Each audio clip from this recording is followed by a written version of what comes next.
What's up guys, Mike here, the Detroit Borg with my in-depth look at the Galaxy Note 8, one of the most important flagships to end the year. The Note 8 is available in a few colors, but we only get Midnight Black and Orchid Gray in the US. Midnight Black is the version I have, and it's definitely a fingerprint magnet, and it's actually pretty difficult to film because it's very glossy. So from the edges to the glass, it's very reflective. But again, it's a really nice looking phone, and certainly feels great in the hands with that symmetrical design, rounded at the edges with a curved glass display. But we're going to set this aside and get to all of the accessories. So first up, of course, paperwork, and lots of it. In this case, it's specific to the T-Mobile version I have. And of course, we also get a SIM ejection tool. All of the accessories are black this time instead of white. And first up, we have the adaptive fast charger. Pretty familiar accessory for Samsung.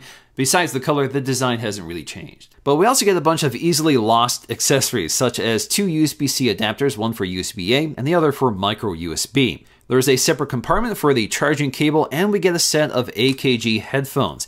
Now, these are pretty decent headphones, nothing remarkable, but they're a nice in-ear style headphone with an inline remote control and microphone, and we also get this durable fabric cable, which should last longer than the typical set of included headphones. We also get a set of ear gels to find the right fit. And lastly are the accessories unique to the Note series, which are some pen tips so we can replace them. We also get the pen removal tool. So although the Galaxy Note 8 is a substantial update from the Note 7, it's pretty much an iteration of the Galaxy S8 Plus, but there are some significant differences. One of them is the S Pen, of course, along with a dual camera system, a larger 6.3-inch screen, and of course lots of software features that take advantage of the S Pen stylus. But once again, we have facial recognition, iris scanning, an inconveniently placed fingerprint sensor, water resistance, a curved screen design, Gorilla Glass on the front and back, Bluetooth 5.0, wireless fast charging, and contactless payment systems such as Android Pay and Samsung Pay. And like it or not, we get a dedicated Bixby button. The big news with the Note 8, like many smartphones this year, is the extra tall display with the shrunken bezels. So although we still have small bezels at the top and bottom, most of it has been filled with this huge 6.3-inch Quad HD Plus display. We have a resolution of 1440 by 2960. That's good for 521 pixels per inch. So like Samsung's other displays, this can get very bright under the right lighting conditions. So when it's exposed to bright light, this display really ramps up the brightness for easy daylight visibility.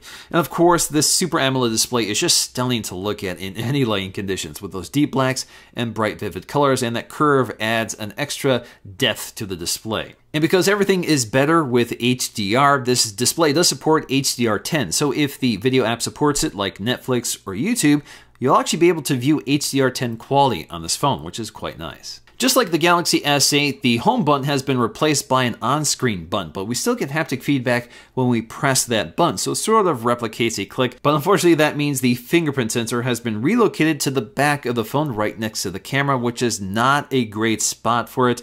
And especially with a phone this tall, it's actually more difficult to reach it than it was with the Galaxy S8 and S8 Plus. But like anything else, you get used to it, and of course you have iris scanning and facial recognition, but those features are not nearly as reliable as just a fingerprint sensor. This is Samsung's first dual camera setup, and it works somewhat similarly to the iPhone, but there's a few tricks that make it unique in the market. So once again, we have two 12 megapixel sensors, one with a 26mm f1.7 aperture and the telephoto camera with a 52mm and f2.4 aperture, and both of these have optical image stabilization. That's a first for the market. Stabilization is especially useful for a telephoto camera just because the handshake is amplified when you're zoomed in. The camera interface by now is pretty familiar for devices with dual cameras. We have a 2x option, which allows us to zoom in and then zoom back to the main camera. So basically we're switching between cameras, but we can also manually zoom in and out using the shutter release as a slider. This camera also picks up a feature called Live Focus, which is very similar to the portrait mode on the iPhone. And that's thanks to the stereoscopic vision of the dual cameras. But in the case of the Galaxy Note 8, you can selectively adjust the background blur. And you can adjust this after you've taken the photo or while you're taking the photo. The Note 8 is excellent in basically all conditions, whether it's bright daylight, so you get lots of detail, great color, HDR works very effectively.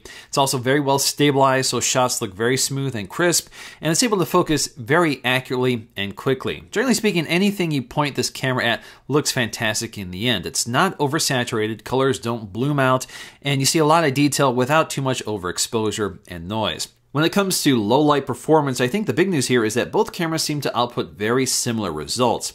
We see a lot of detail and color and very little color noise. So for example, if you look at the black spaces, this camera has stripped away all of that noise, which is actually very difficult to do with most smartphone cameras. So I'm really impressed by the results. But if you look really closely, you'll see that some of it can be overprocessed, so it looks a little softened. It's still difficult to get sharp images in low light just because the shutter is open a little too long, so if there's any movement at all, you'll see it. The camera on the front, another feature borrowed from the Galaxy S8, is also really impressive. 8 megapixels with an f1.7 aperture and autofocusing. This also records at Quad HD at 1440p. We also get an LED light for the iris scanner, an infrared camera, a bunch of light sensors, and we still have room for the LED notification light. So the bottom edge of this phone has our fast charging USB-C connector, a headphone jack, so thankfully that's still here. We also have our single side-facing mono speaker. It would be nice if the earpiece also worked as a stereo speaker, especially since this small side-facing speaker can be easily muffled when you're handling the phone, especially during gaming. But if you're a fan of headphone jacks, you'll be glad to know that that's still here and water resistant. As always, the S Pen is very nicely integrated into the bottom corner of the phone, and you can eject it by pressing the top of it, and it just pops out, and you can pull the S Pen out. Now, the S Pen is a passively powered stylus, meaning that the display does all of the work, and you don't need to recharge the S Pen, which is still very small. So if you have big hands like I do, it can feel a little too delicate, but it's nice and precise. Speaking of water resistance, this is IP68 certified, which means both the S Pen and the phone itself can be submerged in water up to 1.5 meters, up to 30 minutes. And if you pop the SIM tray, you'll find a gasket surrounding it, which keeps it nice and watertight. Now in that SIM tray, you'll also find the micro SD card slot. So this does support SD-XD cards, which can go up to 2 terabytes. But of course, we have quite a bit of internal storage as well. We have anything from 64 gigs all the way up to 256 gigs with 6 gigs of RAM. As always, when it comes to specs, it gets a little complicated here just because there's 2 CPUs, one in the US and China and one in the rest of the world. So the US and China get a very familiar Snapdragon 835, while the rest of the world gets the Exynos 8895 octa-core CPU.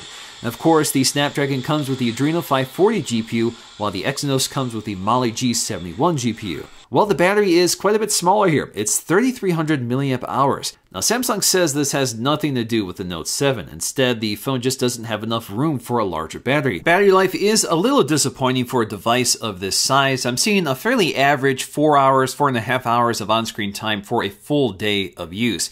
Now, you can manage this a bit better if you dial back the resolution, the screen brightness, as well as using one of the power saving measures. So for me, using this full blast, it seems to be about 4.5 hours of on-screen time, but I do get a full day out of it. The Note 8 is compatible with the DeX Station. So I've reviewed this previously. I'll leave that linked in the description below, but this allows you to turn your Note into a desktop computer. So you can connect a monitor, a keyboard, and a mouse, and interact with your Note in a unique desktop experience. Taking a look at the software experience, starting with the lock screen, we have that always-on display, which is showing us our notification badges as well as the date and time and battery status.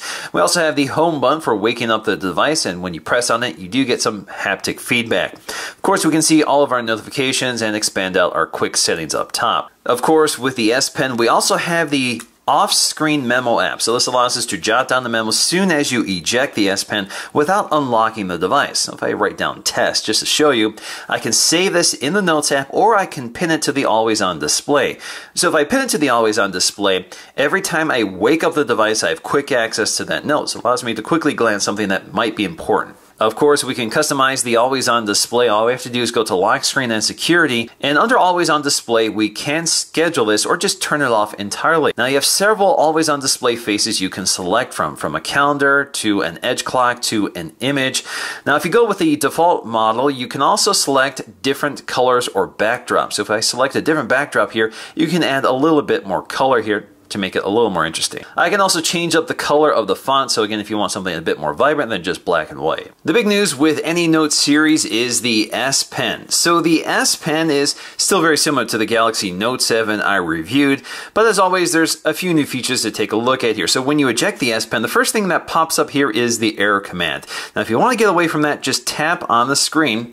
It goes away, and you can see it sort of hovers in the background, and you can reposition it, change sides, and then bring it forward again by tapping on it. it. So if I hover the cursor over a text box, I get the option to input the text via handwriting.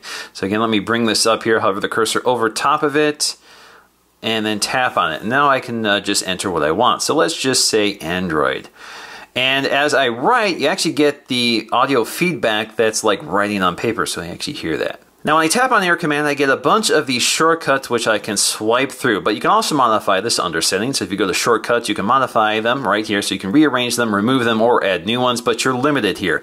Now you can add just the S Pen features as I have, or add any apps you want. So they're basically just shortcuts to those apps. In terms of some of these utilities, we have Create a Note, which is pretty basic. So if you want to create a quick note, click Save. This will save it off and you can go back to what you were doing.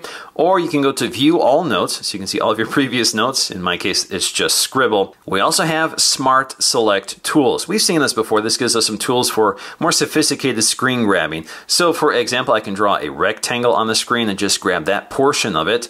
And then I can auto-select elements from that, such as photographs or text. I can extract the text or pin it to the screen. So if I select Pin to Screen, so this is one way of sort of multitasking. I have a quick grab of some info I might need while I navigate elsewhere in the system. There's a few other utilities in here, such as animation. So if I take this box here, I can resize it, and this will allow me to record a GIF animation. So if I click record, this will record for up to 15 seconds, and of course I can stop it at any time. This makes more sense for video, but in this case it's just a slideshow. You can also change the quality from standard quality to high quality if you want to reduce the file size. We also have a translate utility, so if we tap on this, we can hover the cursor over a word and translate it into English. So werden is wood. And you can also change the language up top, and if you're not sure how to pronounce something like gewinnen, what we can do here is select the speaker, gewinnen, and it'll pronounce it for us. Another utility is Bixby Vision, which is also new here. Now, Bixby Vision is also a better way of translating. So, for example, with that activated, all I have to do is hover the cursor over top what I'm doing here, automatically selects it, and it gives me a few things I can select from, such as text, extracting the image, or searching for shopping items. So let's go ahead and select text. Right now, it's actually looking at the text, and it's going to give me the option to extract the text or to translate it. So if we translate it, it's going to translate the entire paragraph. A few other features I've activated include glance, coloring, and magnify. Glance is pretty basic. It basically allows us to minimize whatever app we're currently looking at, and then we can go off and do something else, and then we can hover the cursor over that app to jump back to it, remove the cursor, and it goes back to the app we were just looking at. Coloring is just a shortcut to the Pen Up app, so basically this is like an adult coloring book, so you get all of these patterns you can color in with the different colors you can select from and different pen tips, and it can keep you busy for a while if you like doing this sort of thing. Magnify is pretty self-explanatory. You just get a magnifying glass which you can hover over the screen here to magnify things to take a look at, and you can also change the intensity from 150% all the way up to 300%. One of the new features is called Live Message, which basically allows us to handwrite a GIF. So just to show you how this works, let me go ahead and write hello. Now I can keep writing as long as I want. You can see that little indicator up top will continue scrolling as I write here. So let me fill this up here. And you can see I hit a red line. Now it's done. So if I click done here, this will actually save that animation as a GIF, and I can share that. So there we go. We get a preview of the animation, and if I want, I can go ahead and click share and send this off as a text message or send it off to one of my social networks. The main interface isn't terribly different for Samsung. This is very similar to the Galaxy S8. Swipe down to get to our notification shade, swipe down again to get to all of our quick setting toggles, which we can swipe across to get to. We can also swipe up or swipe down on the home screen to get to our app drawer and universal search. Swiping all the way over to the right brings us to the Bixby Voice Assistant. We can also activate Bixby by hitting the dedicated key on the left side, which takes us to the same panel. Tapping and holding brings us to the Voice Assistant. What's the weather like tomorrow? So you actually have to hold that in order to activate it. With a high of 64. Down below is the on-screen navigation bar. No longer are they off-screen physical or capacitive buttons. Now if you go into an app here, you'll see another button up here. This allows us to quickly hide it just by double pressing it. So this allows us to hide the navigation bar, and then we can swipe up again to get access to it. And if you want to lock it back in place, you tap that icon again. When it comes to managing apps, they've changed quite a bit since the Note 7, but this is very similar to the Galaxy S8. When you tap and hold on an app, you have the option to select multiple apps. So if you do that, you can see up top we can create a folder for those apps, remove the shortcuts, or uninstall them. So that's one way of batch editing all of this. What we can do here is clear the badge. So if you want to remove the notification badge, you can do that. But we can also uninstall. We can go to App Info, sleep the app so it's not running in the background, or remove the shortcut. The app drawer also behaves a bit differently since the Note 7. So for example, tapping and holding on an app brings us again to those editing options. So we can add this to the home screen, or you can just drag and drop it to a folder within the app drawer, or take it up to the home screen and drop it there. We can also add up to 5 apps within the dock. In terms of foldering here, if you go to the app drawer, tap on the folders, you can also customize the name and the color of the folder. Or if you just want to add apps, you can do so very easily without having to drag and drop them. Another very familiar feature is the edge screen. So as you can see, we have this little tab along the side. When you tap on it, you can see it expands out. Then we can swipe across on it to get to it. Now we can swipe across our different edge screens here. So we have weather, our app shortcuts, favorite contacts, and some device maintenance stuff. But what you can do here is go to settings and highly customize this.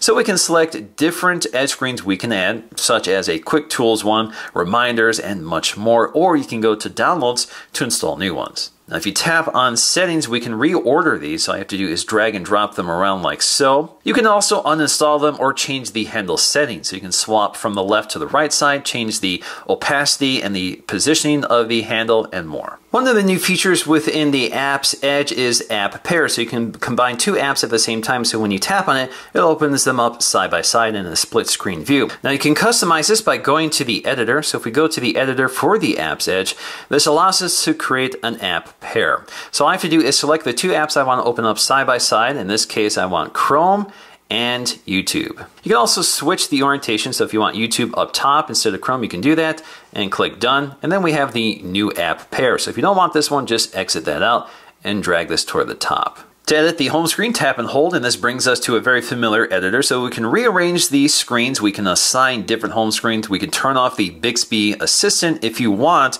and then we can jump right to the home screen settings. So within the home screen, you can change the screen layout for the app drawer and the home screen, which are different. You can also add the apps button. So if you want to add the app drawer button, you can do that. So if we click apply here, now you go to the home screen, you'll see the app drawer button, which takes us right to the app drawer. Now this does not remove the option to just swipe on the screen to get to the app drawer, so at least you have a quick shortcut. We can also hide certain apps, so if you don't want to uninstall, just hide them, you can select them right here. Now by default we have the app drawer, but if you want to merge everything to the home screen, you can do that again. Just go to settings, go to home screen layout, and select home screen only, click apply. So all of the apps that were within the app drawer, as you can see the app drawer has disappeared, are now on a separate screen. So when you swipe up on the home screen, you just get to universal search. You swipe all the way over to the right to get to the rest of your apps. Of course, you can undo this. So if you want to go back to the way things were by default, just go ahead and select home and app screen, click apply, apply. And now the app drawer icon is back if you prefer, and the apps are back in the app drawer. Briefly taking a look at the settings up top. Now what you see up here is that the brightness slider only appears when you swipe all the way down to see all of them. Otherwise you just get the first 6 icons up top. Now you can select from several options here. So you can select show control on top, which I always click on. I wish this was on by default. Click done. Now anytime you bring up the drop-down shade, you'll see your brightness slider here. And of course, you can also select auto brightness. Taking a look at these settings, pretty familiar stuff. Tap and hold to get to the full settings panel, or you can also quickly access some of the features that are unique to this device, such as the always on display, so you can quickly toggle that on and off from the screen. We have something called performance mode. So this allows us to quickly dial in the performance of this device.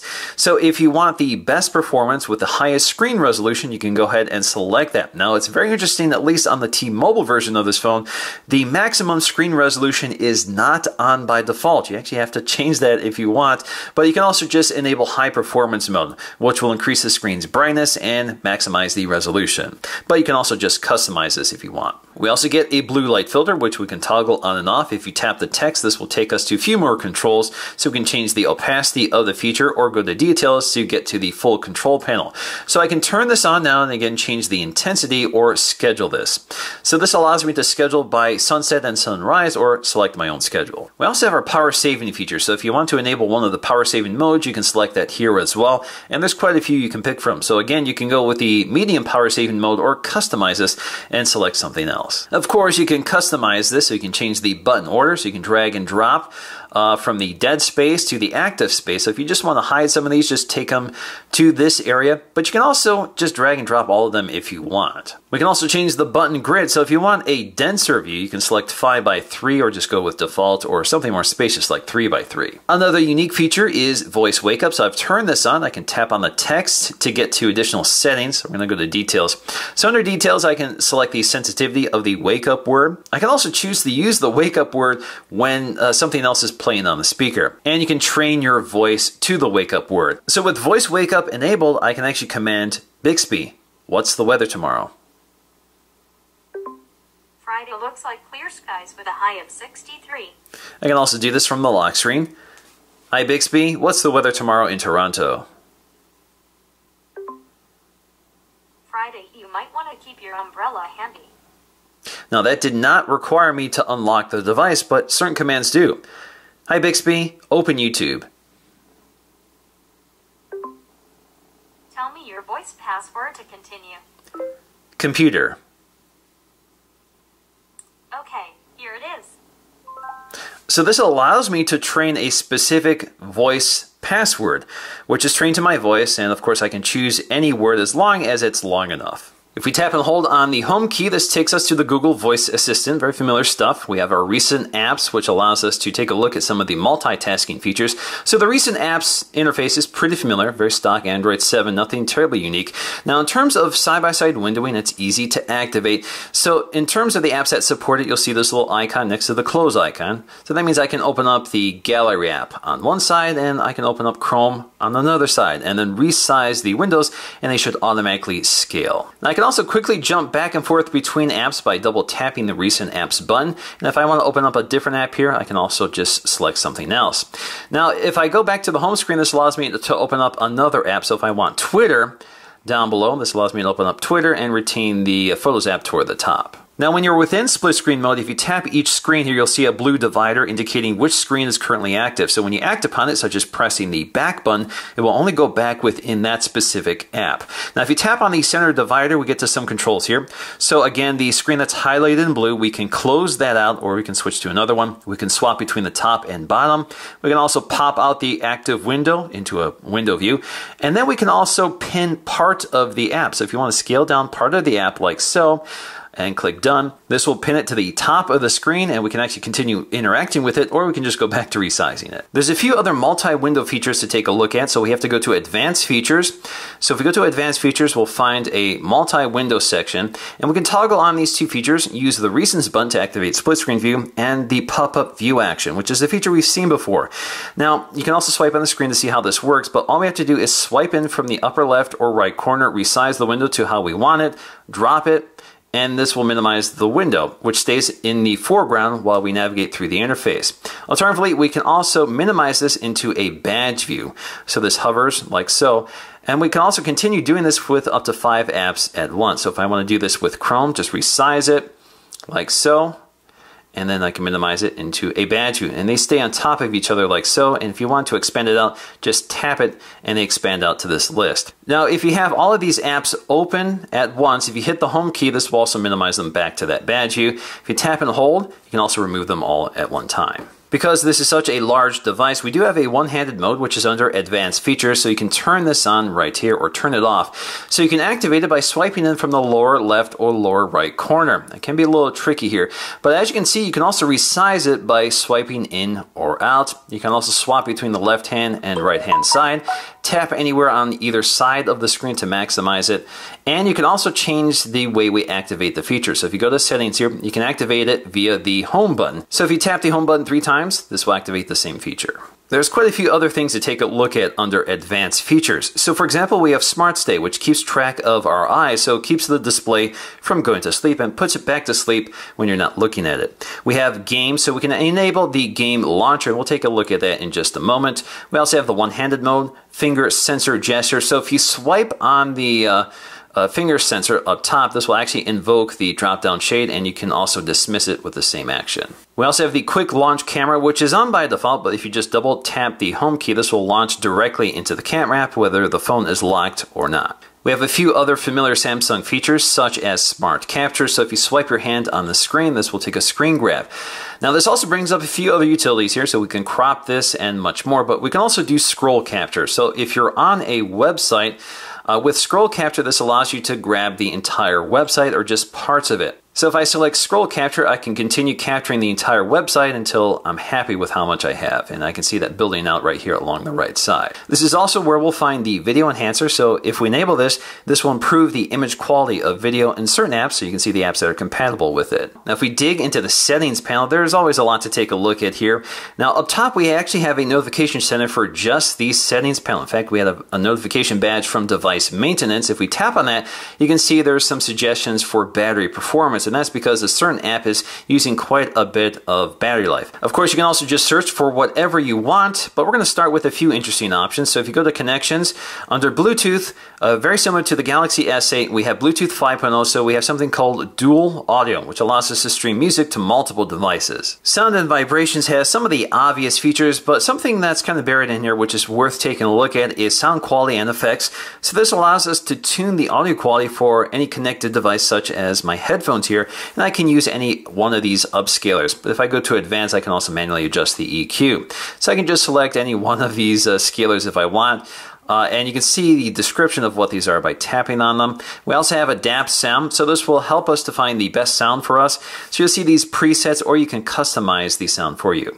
And what you do here is basically listen to a bunch of tones with your headphones, and this will allow you to tune it correctly for your ears. Another useful feature is separate app sound. So if you want to separate your Bluetooth audio from the rest of the audio on your device, this is where you can set this up. So if we turn this on and go to the app source, so for example, you can choose one of your music apps. In this case, I'm just going to go with YouTube here, and then I can go ahead and select the audio source for that app. In this case, Bluetooth device. So that means when YouTube is playing and I'm connected to a Bluetooth audio device, it will stream the audio to the Bluetooth speaker while retaining all the audio from the phone on the phone. So I won't hear games playing or notifications on the Bluetooth speaker. There's always a lot to take a look at under display settings. So we have our different screen modes. So I'm just using adaptive display, but there's some other options here, such as AMOLED Cinema, Photo, and just basic. We can also change the temperature of the display. So if you want a warmer display, just drag this over to the right, or cooler to the left. Actually, when you go cooler, to me, it looks a little more green than blue. Now, if you enable advanced options, you can also change the RGB values manually. Because this screen has an unusual aspect ratio with this extra tall display, we have some full screen app options. So most of the apps automatically scale, so there's no option to turn that feature off, but for certain non-native apps, like a lot of these Google apps, you can turn this feature on and off. So for example, with Chrome, if we go to Chrome now, you should see that it doesn't quite fill up the top of the screen. You'll see some space at the top and bottom. When it comes to icon frames, this is on by default, so this unifies the app design on the device. But if you want to go with icons only, you can click Apply, click Done, and if you go to the home screen now, you can see the native app icons. We can also customize the navigation bar. In fact, we can change up the colors, and they're all these light pastel colors. We can also change the intensity of the press of the home button. So if you want to require a stronger press for it to work, you can go ahead and select that. So when you press the home key now, it doesn't respond just with a light tap. You actually have to press harder on it. But more importantly, you can change up the layout here. So if you want to go with the standard Android layout, you can choose that or go with default. Now this is off by default, but if you want to prevent accidental touches when your phone is in your pocket or in a bag, you can go ahead and turn this on. With device maintenance, I can take a quick look at the health of this device. So I can see currently I'm in performance mode, but I can toggle different modes here. So I have entertainment mode, gaming mode, and optimized mode, which is recommended, and that's on by default. And you can see exactly what this does, and you can customize it as well. If I tap on battery, I can see my usage, I can see what apps are pulling the most battery life, and I can change the battery saving measures by selecting one of these modes. This also gives me a quick look at my storage, so I can see how much space I'm using. I can clean up some space, and I can see what types of files are taking up that space. And then I also have my memory manager. So right now it's going to check to see how much RAM I'm using and how much I can free up. Now if I go back to that main interface, it's telling me I have an 84 out of 100, but it can fix this right now, so it'll close down some apps, clean up some space, and more. Game tools have also been been enhanced here. So if we take a look at them, we can bring them up by bringing up the navigation bar, and you'll see that right in the lower right corner. So we have things like a screen recorder for capturing our gameplay. We can take a screen grab and more. We can also lock the navigation keys and the screen so we don't accidentally touch it. We can also turn off notifications during gameplay, and we can enable something called Edge Touch Lock. So this will prevent you from accidentally swiping on the game or interrupting the game when you're handling the phone. Otherwise, it doesn't really ignore the edges of this display. So taking a quick look at the camera app, I can zoom in and out using the telephoto and the wide angle lens really quickly. I can also use the shutter release to zoom in manually, which combines both the telephoto camera, the main camera, and digital zooming. And it all happens pretty seamlessly. Now, in terms of some of these other features here, such as live focus, this does use the telephoto camera. So you actually zoom in, and it applies a digital blur around the subject because the cameras can keep track of depth. So you can go with a more intense blur or really dial it back, but generally speaking, I keep it toward the middle to keep a more natural look. You can snap your photograph here, and when you go back to the gallery to take a look at that image, you can actually adjust the blur later because, again, it's happening electronically. So all I have to do is dial in the blur according to what you prefer and then save it as a new file. This also allows me to zoom out to see the full image versus the cropped in live focus image. Now, if you're a fan of iOS's live photo feature, that's also available here. It's called Motion Photo. So if you activate it under the settings panel, when there's motion or movement on the screen, you can go to the photograph in your gallery and play the motion photos. You can see a short couple-second clip that just shows you the motion during that photograph. We also have Bixby Vision built into the camera app, so this will automatically scan for things in your image here, and I can actually tap on specific items. So it looks like it scanned a large section here, so let me go ahead and bring it down to this Funko Pop so we get a more localized search. What's funny here is that we have a wine section, so if you have a wine bottle, this can identify the wine bottle, but let's go with images here. And in terms of images, it should be able to find Funko Pops, and indeed it did find it. Let's see if we can find the exact right one. I don't see it toward the top here, but they did get pretty close. If I go to shopping, it might bring up some shopping results. And there you go. Looks like it brought up unrelated items, but it's getting closer. So in the end, even though this is a very expensive phone, I think it has earned its price premium over the Galaxy S8 Plus with the stylish dual camera setup and the slightly larger screen. Of course, we also get a ton of software features that go with that stylus, but what I would like to see is perhaps better battery performance, and Samsung really needs to work on its biometric sensors, from the location and speed of the fingerprint sensor to the reliability of the iris and face scanners. So those are areas they definitely need to focus on, as well as the speakers. But otherwise, this is a phone with a beautiful display, a great camera system, and tons of great software features that make this a powerhouse device for people who need to get a lot of stuff done, or really just like having a lot of features on their smartphone. All right, guys, hope you enjoyed this look at the Galaxy Note 8. If you guys enjoyed this video, please let me know with a like, and I'll see you again in my next video.